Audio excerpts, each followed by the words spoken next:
Greetings and salutations, everyone. I hope everyone is doing well today. Today I've got a couple of Dogman encounters that I'm going to be sharing with you. Before we get into these encounters, a couple links. As you know, I rely on my Patreon, my PayPal, and my merch to help this channel to continue to grow and go. All of those links are in the description below. I also have a second channel for creepypasta, fanfiction, and scary voice acting. Stories that really don't fit on this channel. Now, if that's anything that you're into, follow that link and give those stories a listen. You may just like what you hear. I also apologize right now for not being able to comment back or give hearts because, as all of you know, I am in the hospital. Hopefully still with us if this gets posted. Yes, I am. So I apologize, and I want to let everyone know that by me uploading, I am thinking of you. Now I've taken enough of your time. Let's get on with these Dogman encounters, shall we? Today's first Dogman encounter. It was the year 2007, and a man by the name of Will Jordan and his fiancée decided to take a late-night excursion down by Whitewater Lake near Albany, Oregon. The couple enjoyed lying under the stars and talking with each other away from all the craziness in their lives.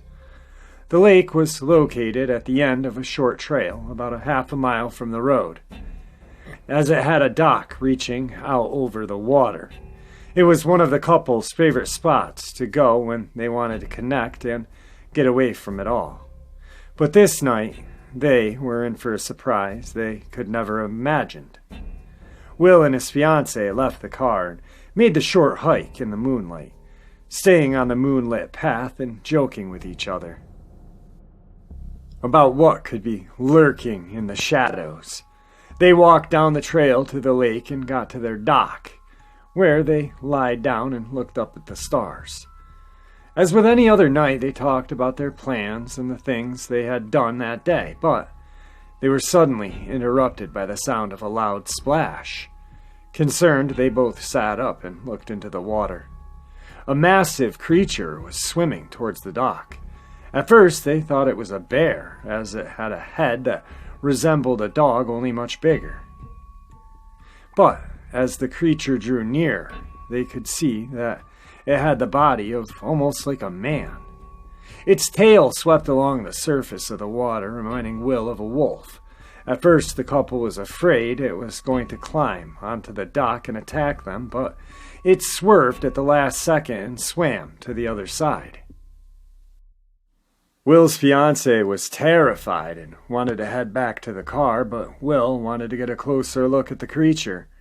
It silently swam over to the shore a short distance from the dock and masterfully caught the duck while he was sleeping by the water. To their horror, it began to eat the duck alive as it walked along the shore. Will jingled his keys as he leaned over the water's edge, trying to get the attention of the animal. His fiancée begged him, just let it be and get back to the car with her, but he wanted to get a closer look. The animal stopped and turned, and when it saw them, it crouched down with the duck in its hands and snarled at them. Will states that it was like a dog snarling over its food, but the sound this creature made was much deeper and far more fierce than any dog he had ever heard before. Scared out of her mind, Will's fiancée grabbed his arm and began to yank him towards the trail that led to the car.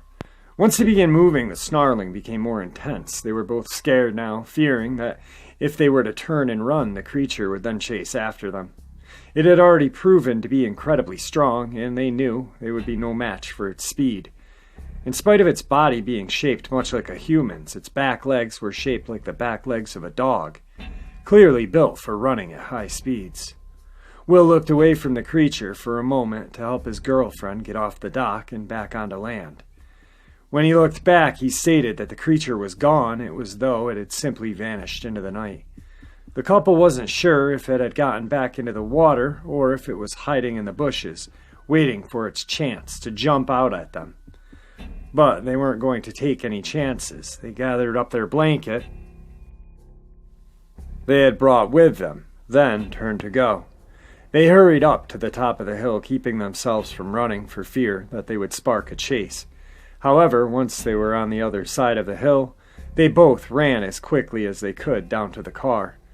Will held onto his fiancée's hand the entire time, making sure she was able to keep up with him as they were running downhill. He said he had never been so scared in his entire life, and he had feared she would trip and fall along the dark path. His fiancée stated she was so scared she doesn't remember much of the running down the hill, only that she was gripping his hand tighter than she ever could. Will states that he swears he heard the creature snarling behind them, and that there was even a little time when he thought he caught a glimpse of it chasing after them through the trees. They both got to the car as quickly as possible and drove back to town as fast as Will could drive safely. Though they had both enjoyed spending time together out under the stars, Will and his fiancée decided that any of their late-night excursions they had in the future were going to have to take place somewhere else within the city limits. Will has also said that he still wishes he was able to get a better look at the creature, and that there is little doubt in either one of their minds about what they had seen that night.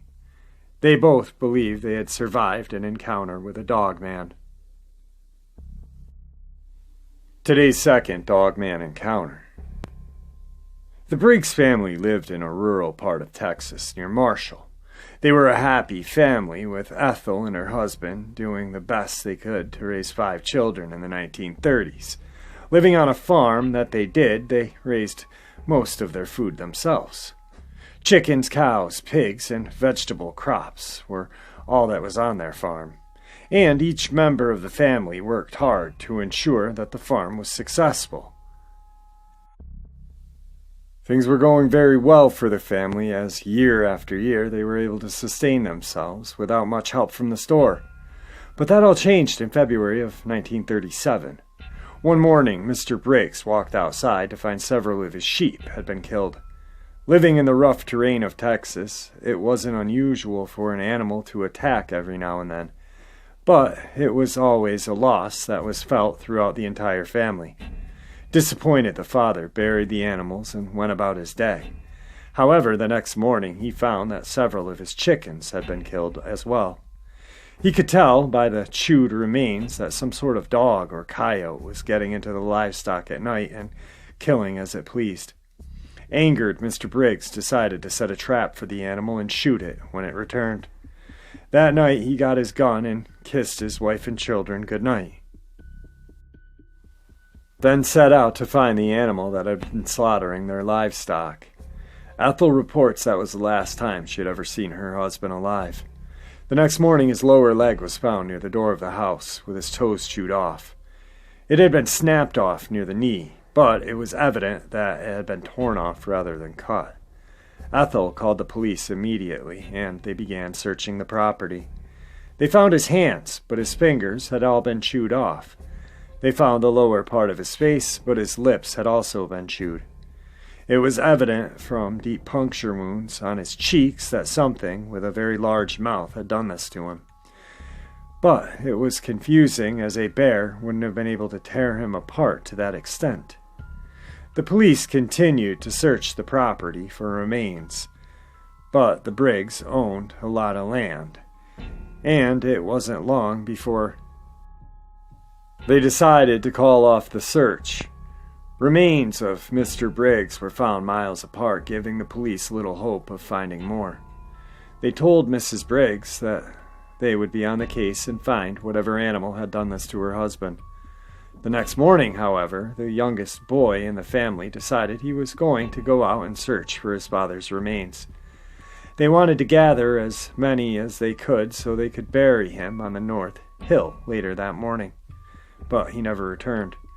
When dinner came, and there was still no sign of the boy, Mrs. Briggs once again called the police. She had told them what had happened, and they immediately began the search party for her son. All they were able to find, however, was the upper part of his torso. His arms and legs had been removed, as had his head. There were gashes all alongside of his body, and the same deep puncture wounds from the same massive creature. The police wrapped the part of the body they were able to recover, and he was buried, but they were unable to find any trace of the creature that had done this to him. It was the next day when the grieving mother and widow saw what had done this to her family. Ethel decided to leave her children at home and go for a walk, hoping to catch sight of signs of the creature that could have done this. She walked up the north side of their property, looking for any dead animals or broken branches. That's when she saw it. She called the police once more and told them exactly what she had seen, and she believed it had been a dogman, or werewolf. Mrs. Briggs stated the creature was very tall, about 6 feet, when it was standing at full height. She said when she first saw it, it was hunched over, something she believed to be a dead hog. It then stood up, and she could see at once that it had a body that was very much like a man with a short tail. It had long arms with hands and fingers, and it moved almost like an ape. However, she was unable to make out what the face looked like. At first, she thought it had a face of a man, but then she looked again, and it appeared to change into the face of a dog. It turned back into the face of a man as she continued to watch, but then it was almost like a face of a dog again. The longer she stood there and looked at it, the more it seemed to change before her eyes. The hair on the creature was patchy, but what hair it did have reminded her of a coyote. She continued to watch the creature, mesmerized by how much it was changing.